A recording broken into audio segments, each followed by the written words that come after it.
Okay, boys and girls, now we are going to make another model today, and today we're going to make quite a complex model. It's not that complex, but it's a little bit more complex than the heart that we made last time and the fox that we made, and this is called a flapping dragon. So once you've made this and you pull the tail, the wings will flap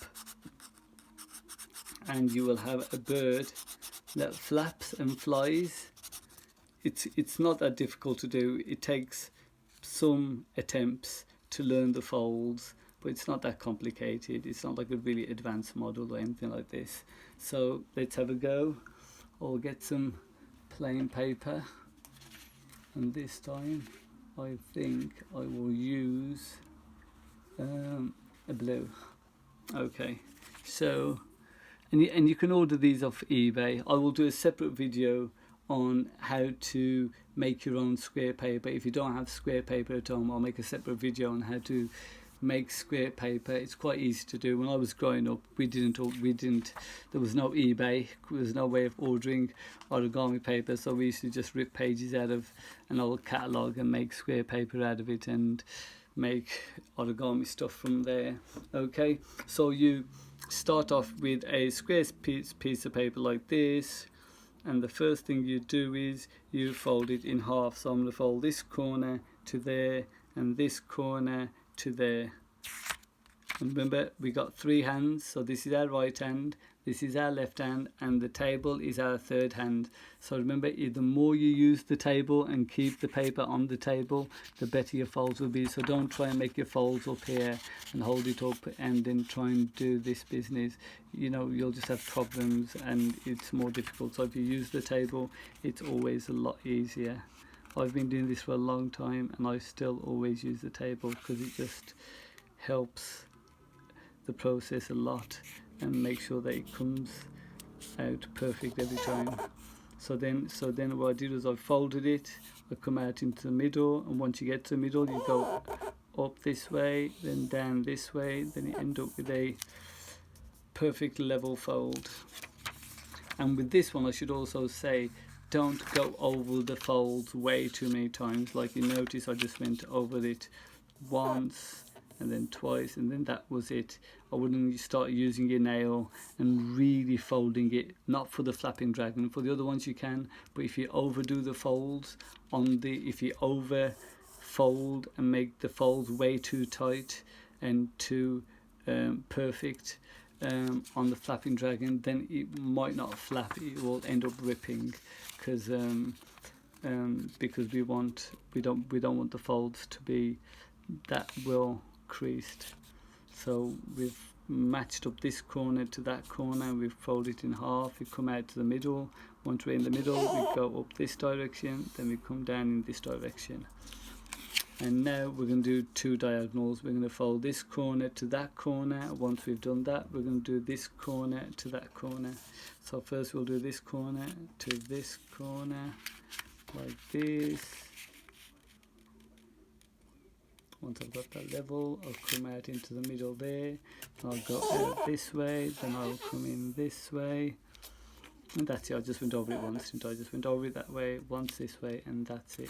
Because we don't want to overdo the fold on this one. Because when we try and make it flap, it might rip. It often rips if you overdo the folds on the flapping dragon. Okay.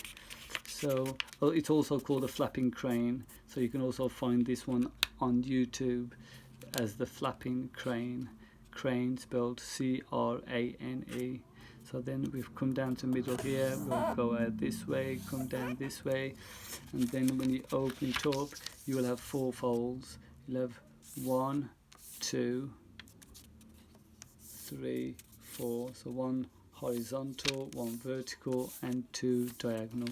Okay, once you've done this, now what we want to do is, this is the only tricky part, probably the only tricky part. So what we want to do now is that you have four squares, 1, 2, 3, 4 squares.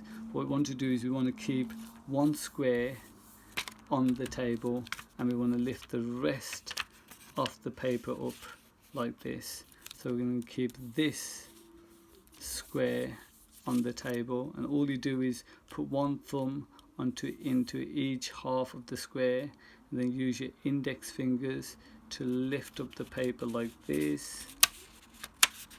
You just lift up the paper like this, and then use the index fingers, lift it up like this, and then fold it down like this, then just do this. So then that square is on the table and this bit is lifted up. And now if you put your finger into here and fold this bit down like so, then you just end up with one square, one of those squares. It's all folded up into that one square. I will do that again in case you missed it. So we got 4 squares, 1, 2, 3 and 4. We want to keep this one on the table. Put your thumbs onto each half, use your index fingers to lift up the corners, and we fold it down like so. Then you'll end up with something that looks like this, and then you just fold this down. It's easy for me to fold down now because I've already creased the paper in a way to encourage it to do that. So then once you have this square, you're going to have one side of it that will be closed, and then you're going to have the opposite side where it's all open. So this is the open side and this is a closed side. So just show you that again. One side of the square is all closed and tight, and this part where it's all open, your fingers can go inside. So what we're going to do is we're going to keep the open bits facing forward above us and the closed bit pointing directly at us. Then what we do is we take one of the 2 flaps, the top one, and we fold it along this line. So I'm going to fold this line along this line here. So it's almost like doing like an airplane. So you do that like so, and then to fold it, then you take this corner and fold it down the middle there.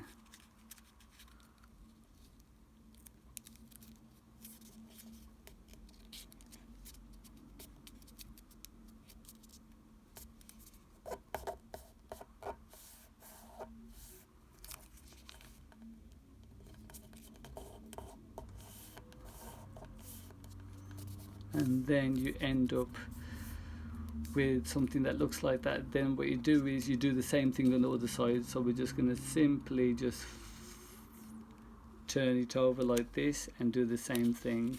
So this is the open bit, it will be facing forward. This is a closed bit pointing towards you, and we take this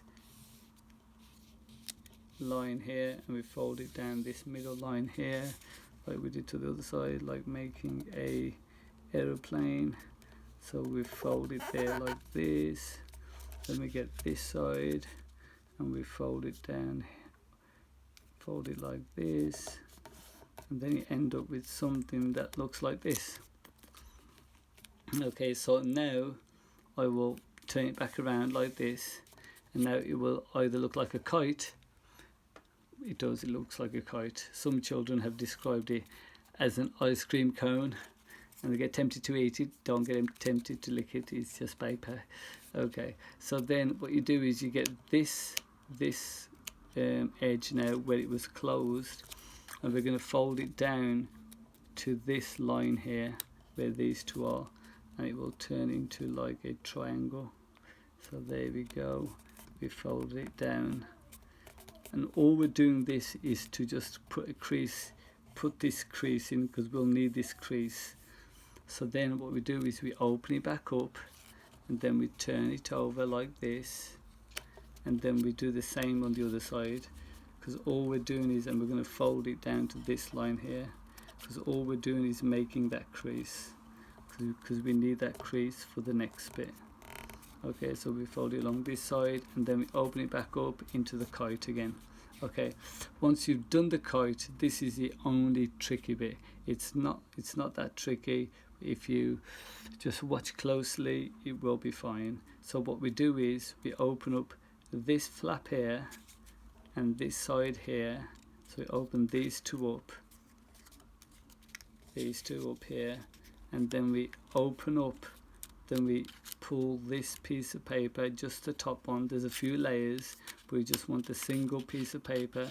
We're going to open it up and fold it to this crease here, where there.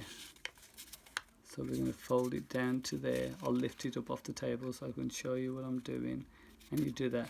Once you've done that, don't try and do anything else, and then just put your finger in the middle there. So do you see what I did? I'll just do that again. So it was like that. We opened this side up, we opened this side up, then we took the top layer from here and we folded it down to this line here, fold it up down to this line here. And once you do that, you will see that it will become like a boat. You can see how it's become like a boat. It will become like a boat. So then what we do is we fold these down. We fold these down, both of these down. So they will, if you will fold them down like this, and then you just go over that fold there. If there's any kinks in the paper, just fold them out. You do that this side, and you end up with like a diamond shape.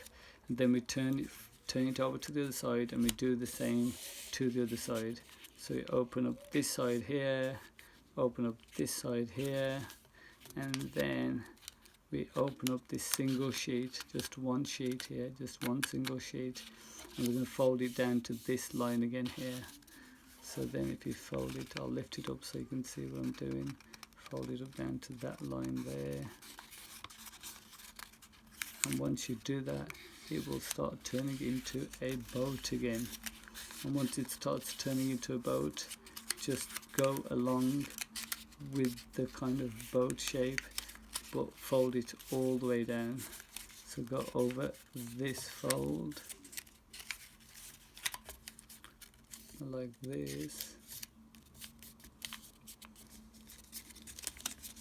I'll just put my finger in there just to straighten this bit of paper out here.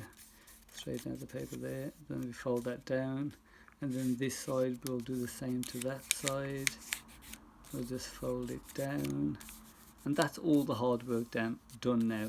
Most of it almost actually finished. So then we end up with is something that looks like this. It's the diamond. So now what we do is, if you look at the side of the diamond, there's two parts to it, 1, 2. Look on the other side, there's two parts to it, 1, 2, 1, 2. There you go, 1, 2, and 1, 2.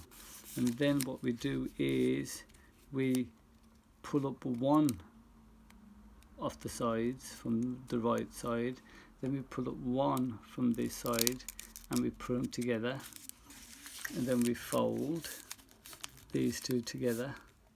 And then what we do is this bit you can pick up off the table, and then if you keep these two pinched and then fold these two this way like so. So all we've done is taken these two and we are folding them this way like so, and then you have something that some people have described looks a bit like a wolf, like the wolf from the Wolves football team logo a little bit. So you got two ears there and a long nose here. So these two bits, you'll have two bits, 1, 2, and then you'll have a single bit here. What you do is that you pull up the single bit to the two bits like this.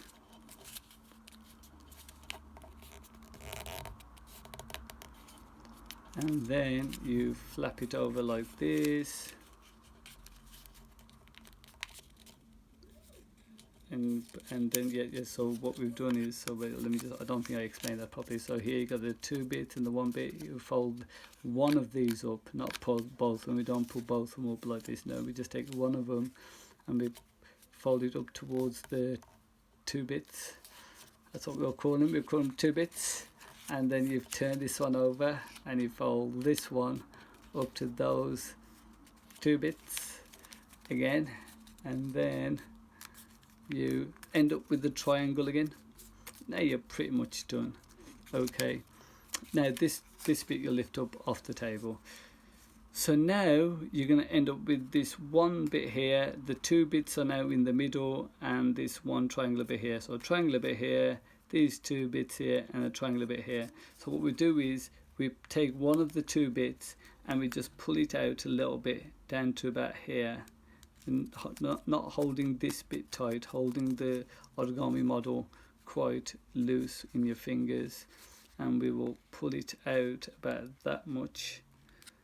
And once we got it down to about there, then we will pull the other one out a little bit as well, down to about here, until it starts to look like a crown. Or shall I just do it on table? I don't normally do this on table, but okay, you get that down to there, and then you pull this one out until it looks a bit like a crown. You can see it looks more like a crown now if I leave it on the table. And once we've got the crown shape, then just press these 2 sides down. That's it. You don't overfold this bit, because when it comes to flapping it, it will rip. So then we end up with something that looks like a crown.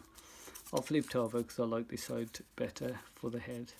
This side's not perfect. So look, so not always are the folds going to be perfect. You can see how this one's kind of perfect almost, and this one is not perfect. They're not level, but that's fine. You know, it's absolutely fine. It will still work. But I'm going to turn this side into the head, and these 2 bits will be the wings, and this will be the tail. So all you do is put your thumb inside here like this, and then push this tip down, thumb in there like this, into the gap there, and then you push this bit down like this, and then you just squeeze it to make a head. I'll make the head a little bit bigger, so I'll just push it down a little further so I got more paper. And then if once you squeeze it down, you end up with what looks like a dragon's head or a bird's head. And then this bit's done. Now these are the 2 wings. Now these are the 2 wings.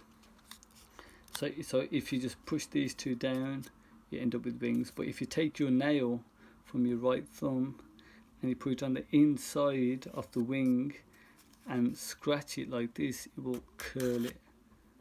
Then if you take this thumb and just scratch the outside of the wing with your nail, but pinching it and then scratching it, it will curl it a little bit. This will just take some practice. There you go. You just scratch it a few times, it naturally ends up with a curl. See, one of them's curled and one of them is still straight. So that one's all curled now. So we'll do the same with this side. Put the nail on the inside and then pinch it, and then just scrape it in this direction. It will create a natural curl. Do the same with this side, nail on the inside, pinch it, scratch it. It will create a natural curl. And then you can just put the wings down a bit like this. We'll just put the wings down a bit like this. And then when I pull, okay, so then this bit's important. How do you pull the tail? Now the tail is pointing in a diagonal direction, and that's the direction that you pull the tail. If you pull the tail up, it will rip. If you pull the tail to the right, in this direction, the tail will rip. You have to pull the tail in a diagonal direction, and you hold it from here. So you pinch it from here, and then you pull the tail, and the first time it flaps, just be very, very careful, because the first flap will determine whether or not it rips. And if you just pull it, if you just pull it, then it will flap. This is not flapping as well as I had hoped. Maybe I'd overdone the folds. Oh, hang on. There's somebody at the door, so I'm stressing here. I'm thinking, who's at the door? Okay, so there we go. We do that. If you do that, let me just do it like there's nobody watching. Okay, so now one of these wings is flapping and the other one isn't flapping, but if you have a few goes, it is a bit hit and miss. Maybe this is a good video, so if yours doesn't work, you'll realize that Mr. Abdullah's don't always work as well. So my left wing is flapping, but my right wing is not flapping. This one is not flapping, because it must mean that there's a rip in the paper. And if you'll have a look, there is a rip. Let me try and get up to the camera.